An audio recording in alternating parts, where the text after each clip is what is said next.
Assalamualaikum warahmatullahi wabarakatuh. Waalaikumsalam warahmatullahi wabarakatuh. Jumpa kembali di podcast Humanity, yang mana pada kesempatan kali ini kami akan membahas tentang masalah pendidikan yang ada di Indonesia. Ya. Yang mana banyak sudah kita ketahui bahwasanya pendidikan di Indonesia ini sudah menghadapi beberapa masalah, yang mana seperti halnya COVID. Ya, betul banget. Di situ si siswa ataupun mahasiswa itu harus beradaptasi kembali terhadap media ataupun cara guru maupun dosen, cara belajarnya gitu, gaya belajarnya. Ya. Mari kita bahas tentang masalah ini dengan presenter kami. Mohon perkenalkan diri kembali. Ya, perkenalkan, saya Ahmad Warisi Akbar ya. Kebetulan sekarang dapat undangan juga dari podcast Humanity untuk kita berbincang-bincang mengenai pendidikan di Indonesia. Ya, kayak gitu. Langsung saja ya. Saya kenal dengan Mas Akbar itu sekarang sudah semester berapa Mas kuliah? Masih semester 5. Baik. Mungkin ini bisa jadi berangkat dari keresahan pribadi ya Mas. Ya, betul. Nah, tentang masalah ini karena sampean juga sudah mengalami sendiri gitu. Ya. Mungkin sampean itu sudah seharusnya lah bercurhat ataupun bisa membagikan Betul banget. bisa membagikan ilmu bagi kami juga dengan masalah dengan apa yang sudah Mas Akbar itu sudah alami, dan juga mungkin ada katakanlah ada kata-kata mutiara ataupun bisa memberikan Motivasi. nah gitu. Silahkan Mas Akbar. Ya, sebenarnya sejak awal 2020 ya, Indonesia itu memasuki fase di mana memang kita harus berjumpa dengan adanya COVID-19. Nah, dengan adanya COVID-19 tersebut, sepertinya semua sektor termasuk pendidikan khususnya di Indonesia terdampak karena adanya COVID-19. Waktu itu saya ingat ya, pertengahan semester 2 di mana kita semua itu harus menyesuaikan dengan proses belajar jarak jauh Ya, kan? dari. Akan tapi sampai sekarang ya, di mana memang hampir 2 tahun pendidikan banyak dilaksanakan secara daring, sebenarnya bisa dibilang pendidikan itu kayaknya gak terlalu efektif banget untuk kita yang tentunya berniat untuk benar-benar mengikuti pendidikan, karena sebenarnya kompleksitas dalam pendidikan itu banyak sebenarnya. Bisa saja karena media yang digunakan, bisa saja karena dosennya atau gurunya, bisa saja karena faktor eksternal lainnya berupa jaringan dan semacamnya, gadget yang digunakan. Karena secara langsung ya, kita itu sebagai pendidik, seorang peserta didik harus dituntut untuk memiliki fasilitas yang menyokong terhadap proses pembelajaran daring kayak gitu. Terima kasih. Kan kita sudah katakanlah sudah separuh untuk melalui pembelajaran daring secara total gitu. Dan sekarang sudah masuk terhadap pembelajaran ya separuh lah ya, separuh daring dan separuh masuk ya. Bagaimana pendapat Mas Akbar tentang katakanlah metode seperti ini gitu? Ya, karena tidak bisa dipungkiri ya, kita tidak bisa memobilisasi mahasiswa karena kita tahu amat pesatnya masif juga penyebaran COVID-19, dan mungkin kita harus bisa dewasa juga mengenai pembelajaran yang harus kita jalani saat ini. Akan tetapi dengan keputusan pemerintah ya, yang mana sudah melonggarkan proses pendidikan, bisa masuk separuh-separuh, itu menjadi angin segar khususnya bagi kita kaum mahasiswa. Karena saya lihat ya, tidak efektif banget gitu kita belajar daring. Ya cuma dosen itu memberikan materi wis udah gitu kan. Karena saya lihat semasa saya di mahasiswa, saya menemukan 2 tipikal dosen.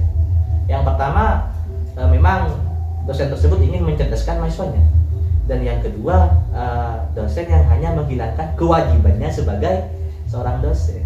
Jadi beda, artinya ya gak efektif banget. Apalagi sampai kita ketemu dengan dosen yang Yang nomor 2 tadi, yang cuma hanya menghilangkan kewajibannya sebagai dosen, kayak gitu. Padahal ya, ketika kita merujuk terhadap pendapatnya Paulo Freire dalam Pedagogic of the Oppressed atau pendidikan kaum tertindas, kita itu selayaknya harus menyerupai terhadap pendidikan yang membuat kita nyaman dalam pendidikan tersebut. Artinya, prioritas keefektifan dalam proses pendidikan itu harus satukan atau diutamakan dalam proses pendidikan. Jadi tidak boleh seorang dosen itu sewenang-wenang mentang-mentang dia seorang dosen lalu memberikan statement yang tidak mengenakan terhadap seorang peserta didik atau mahasiswa. Tidak boleh, karena ya sudah mahasiswa juga ya, apalagi dari awal tentunya sudah ada kontrak kuliah tentunya, dan kontrak kuliah itu juga harus mengikut sertakan mahasiswa lainnya, karena dalam perkuliahan tersebut biar tidak ada crash di dalamnya, kayak gitu. Baik, mungkin saya bisa menyimpulkan bahwasanya apa yang Mas Akbar katakan tadi di poin yang kedua, yang mana dosen itu menghilangkan, gimana Mas? Iya, yang kedua dosen hanya menghilangkan kewajibannya. Karena memang banyak ya dosen itu katakanlah otoritas gitu, otoriter terhadap mahasiswanya. Karena ini pengalaman kita ya. Ya betul. Kita menjadi korban di sini teman-teman. Seperti apa ya gitu? Mungkin Mas Akbar itu mempunyai solusi terhadap bagaimana caranya mengatasi terhadap dosen yang seperti itu. Apa mungkin harus dilawan ataupun dibunuh aja gitu? Ya, sebenarnya ya ketika kita dihadapkan dengan pendidikan, tentu kita harus ingat tipologi dalam pendidikan. Ingat ya mangan karsa, ing sotolodo makan karso, tuturi handayani, kan kayak gitu. Artinya seorang pendidik, ketika pendidik itu ada di depan, dia itu harus menggiring mahasiswanya, dan ketika ada di tengah, dia harus menyesuaikan antara siswa dengan proses belajarnya, dan ketika ada di belakang, dia itu mendorong siswanya untuk lebih berprestasi dalam proses pendidikan. Jadi kalau semisal ada salah satu seorang pendidik yang bisa dinilai otoriter gitu terhadap mahasiswanya, itu sudah jauh keluar, melenceng dari proses atau tujuan dari pendidikan tersebut. Seperti itu. Banyak sebenarnya ya, apalagi sekarang melihat muka pendidikan di Indonesia itu kayaknya terpuruk banget. Emang gitu kan, apalagi saya pribadi ya, ketika melihat perekonomian saya sendiri, juga perekonomian teman-teman yang lainnya, di mana dia harus dalam pandemi kita juga harus dituntut untuk bayar UKT juga. Akan tetapi proses perkuliahan yang kita lalui itu jauh dari apa yang diinginkan oleh kita sebagai mahasiswa. Itu emang banget gitu kan, apalagi melihat latar belakang orang tua kita, banyak yang petani, nelayan, dan buruh-buruh yang lainnya yang mungkin untuk digunakan sebagai bayar UKT saja itu harus nabung-nabung dari jauh hari juga. Bahkan ada yang ngutang, jual barang dan semacamnya, kayak gitu.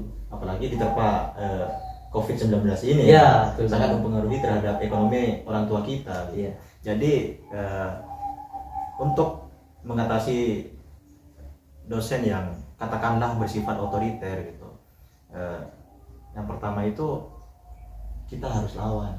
Iya. Tapi katakanlah berlawan itu bukan saling pukul teman-teman, tapi katakanlah melawan dengan cara yang berpendidikan. Betul banget. Dan saya juga mengharap terhadap dosen-dosen yang katakanlah merasa dirinya otoriter terhadap kami gitu, peserta didik. Saya harap ya. Mungkin hal tersebut itu sangat merugikan kepada Anda diri sendiri dan kepada kami juga. Dan pendidikan juga tidak akan berjalan dengan baik gitu. Mungkin hanya itu dari kami. Kembali lagi di podcast Humanity. Sampai jumpa. Assalamualaikum warahmatullahi wabarakatuh.